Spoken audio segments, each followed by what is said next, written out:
Friends, आज की video में हम बात करने वाले हैं सुइलोन एनर्जी लिमिटेड की।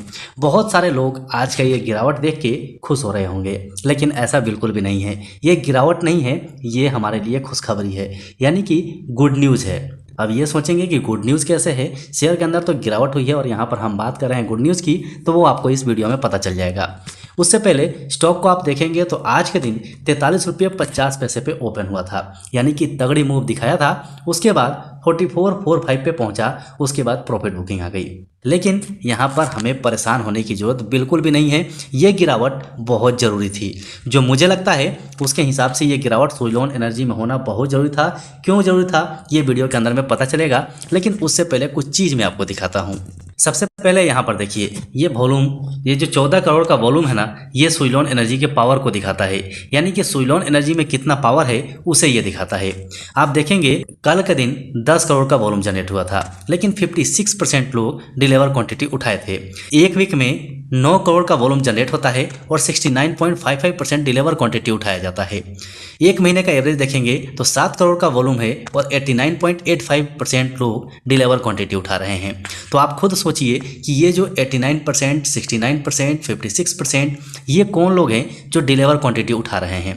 यहाँ पर जो आज के दिन गिरावट हुई है वो केवल प्रॉफिट बुकिंग है, लेकिन उससे सुइलोन एनर्जी को और उनके इन्वेस्टर्स को बहुत ज़्यादा फायदा है। फाइनली हम आ चुके हैं सुइलोन एनर्जी के one day candlestick chart pattern पे, और ये कैंडलस्टिक आपको याद होगा जो कि कल का है। कल सुइलोन एनर्जी में लास्ट टाइम में अपर सर्किट लग गया था। अपर सर्किट लगना हमें बहुत खुशी देता है, लेकिन ये अपर सर्किट नुकसान भी पहुंचा सकता है, इसे याद रखिएगा। ऐसा क्यों? क्योंकि सुइलोन एनर्जी अभी अभी एएसएम लिस्ट 4 से बाहर हुआ है, और फिर से दोबारा इसमें अपर सर्किट लगना शुरू हो जाए तो फिर से इसके ऊपर खतरा मंडरा सकता है। इसीलिए ये गिरावट इसके अंदर होना बहुत ज़रूरी है। अगर स्टॉक के अंदर में अप डाउन होता है तो सेबी की तरफ से एएसएम लिस्ट से बाहर कर दिया जाएगा, और जैसे ही स्टॉक एएसएम लिस्ट से बाहर होगा वैसे ही जो इसका 5% अपर सर्किट का जो लेवल है वो टूट जाएगा, और यहाँ से स्टॉक में बड़ी तेज़ी आनी शुरू हो जाएगी। यानी कि ये सब जो हम देख रहे हैं गिरावट, ये गिरावट 1 से 2 दिनों में कवर हो सकती है, बहुत बड़ी बात नहीं है। इसीलिए मेरे हिसाब से आज जो ये गिरावट हुई है ये बहुत ज़रूरी थी गिरावट होनी, क्योंकि कल के दिन स्टॉक अपर सर्किट में लॉक हो गया था।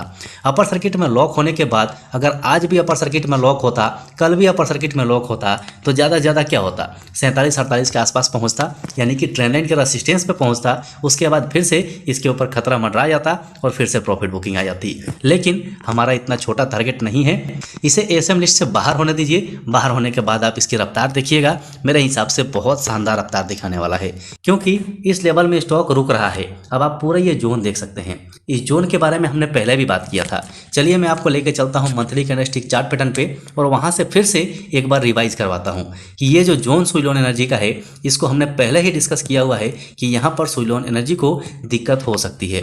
ये देखिए यहाँ पर हमने पहले ही बात किया था, यहाँ पर हमने पहले ही बात किया था, यानी कि 58.30 तक सुइलोन एनर्जी को झेलना पड़ सकता है, और फाइनली अभी झेल भी रहा है। ये एक जोन है, इसमें झेल रहा है, आगे भी एक जोन मिलेगा, इसमें भी झेलेगा। लेकिन आपसे रिक्वेस्ट है कि यहाँ पर अपने पेशेंस को मत खोइएगा। पेशेंस खोएंगे हो सकता है कि प्रॉब्लम आ जाए और आप लॉस बुक कर जाएं, ऐसा गलती मत कीजिएगा, क्योंकि कंपनी फंडामेंटली सुधर चुकी है, आपको भी पता है।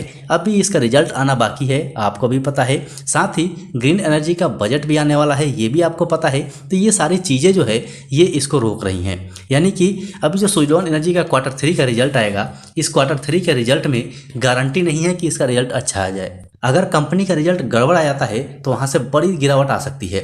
इसीलिए लोग क्या कर रहे हैं कि कुछ क्वांटिटी में अपना प्रॉफिट बुक कर रहे हैं। तो इस चक्कर में आप मत पड़िए, कुछ परसेंट प्रॉफिट बुक कर रहे हैं जिसकी वजह से स्टॉक में उतार चढ़ाव हो रहा है, और यही सेम कार्रवाई पहले भी हो चुका है।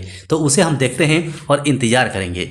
इस स्टॉक में मैं क्या करूँगा कि जब जब स्टॉक में गिरावट आएगी तब तब मैं यहाँ पर ऐड करूँगा, और फिर से ऊपर जाएगा, फिर गिरावट आएगी, फिर ऐड करूँगा, फिर से ऊपर जाएगी, फिर गिरावट आएगी, फिर ऐड करूँगा। क्योंकि जहाँ तक मुझे लगता है कि 58.30 के ऊपर जैसे ये निकलेगा तब तक एएसएम लिस्ट से बाहर भी आ चुका होगा, और वहां से शानदार रफ्तार दिखाना भी शुरू कर चुका होगा।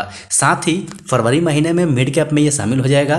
तो मिड कैप में शामिल होने की वजह से जो ऐसे म्यूचुअल फंड्स हैं जो कि केवल मिड कैप के अंदर में इन्वेस्टमेंट करते हैं, उनका भी इन्वेस्टमेंट इस शेयर के अंदर में आने लगेगा, जिससे तूफानी रैली मिल सकती है। तो ये सब देखिए, ये सब मेरा मानना है, हर आदमी का अपना अपना सोचने का नजरिया है। आज की गिरावट को कोई नेगेटिव ले रहा होगा, लेकिन इस गिरावट को मैं पॉजिटिव ले रहा हूँ। ये मेरा मानना है, मैं समझता हूँ। इसीलिए ये गिरावट बहुत इंपॉर्टेंट रोल अदा करेगी और स्टॉक को बहुत जल्द एएसएम लिस्ट से बाहर कर सकती है। यहाँ पर आप इंडिकेटर्स को भी देखेंगे तो अभी भी RSI 50 के ऊपर है। वॉल्यूम थोड़ी सी जरूर गिरावट है, लेकिन हमारा जो इंडिकेटर है अब हमें बता रहा है, यानी कि मूविंग एवरेज अब हमें बता रहा है कि यहाँ से अब रैली शुरू हो सकती है। तो इसको आप ध्यान में रख के चलिए। मेरे हिसाब से अगर आपने शेयर को बाय कर रखा है तो होल्ड करके चलिए, लेकिन हाँ, इतना जरूर ध्यान रखिएगा कि जो एसएल हमने मार्क किया हुआ है 38 रुपीज़ के आसपास, इसे ध्यान रखिएगा।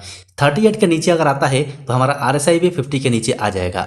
ऐसा होना चाहिए। अगर 50 के नीचे जैसे ही RSI आता है तो मैं खुद यहाँ से प्रॉफिट बुक कर लूँगा और आप सोच सकते हैं कि आपको क्या करना चाहिए, क्योंकि ऑलरेडी 360% से ज़्यादा का रिटर्न स्टॉक में मिल चुका है। इसीलिए मैं यहाँ से प्रॉफिट बुक करूँगा और जैसे ही कोई रिवर्सल दिखेगा, पॉजिटिव इंडिकेशन दिखेगा, फिर से इसके अंदर बाय करके चलूँगा।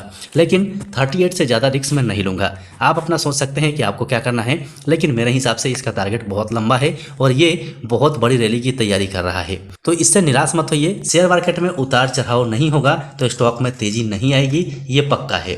इसीलिए गिरावट से घबराइए मत। जो आपने एनालाइज किया है, आपने अपने पास रखा है, उसके ऊपर विश्वास रखिए। सो आशा है वीडियो पसंद आया होगा। वीडियो पसंद आया हो तो लाइक जरूर कर दीजिएगा और चैनल पर नए आए हैं तो चैनल को सब्सक्राइब करके बेल आइकन ऑन कर लीजिएगा। अभी के लिए वीडियो में इतना ही, फिर मिलते हैं दूसरे वीडियो में।